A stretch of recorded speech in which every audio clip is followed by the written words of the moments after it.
ɗau iya daga shehu usmanu ibn fodi, shehu abdullahi ibn fodi, shehu muhammadu bello, duk sun zo sun zauna sun yada shirya a ƙasar nan, sun koyar da sahihul bukhari, sun koyar da sahihul muslim, mutane sun shirye sun ba Allah ta kan waɗannan littattafan a iya tsawon waɗannan shekara 200 da wani abu. Ba mu taɓa jin waɗannan wasu fassarori da wasu fahimce-fahimce ba sai a 'yan waɗannan kwanaki. Yanzu a ce kai kaɗai ka zo da wani abu da duk ba a taɓa ji ba. A baran nan muke lissafi a gidanmu shehu malam kabara, malam da ya dasa karatun sayul bukhari yau shekara 70 ba ɗan kaɗan da fara ya buɗe darasin sayul bukhari.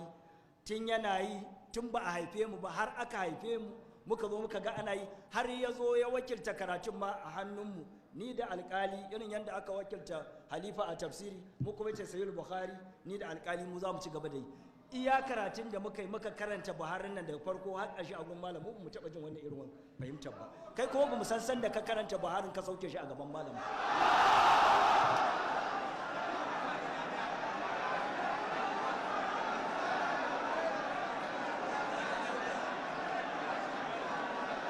Mu abinda muka sani ba wai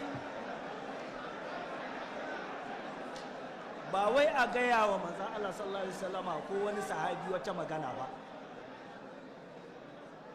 ba wai a faɗa wa manzan Allah sallallahu alaihi wasallama wata magana ba, a'a kafirai ma in mun zo ana karatun hadisi malam ya zo ana ja, idan an zo gurin da wasu suka yi wata magana wacce ba ta ladabi ba ce, ƙasa-ƙasa ake da murya har sai an wuce gurin.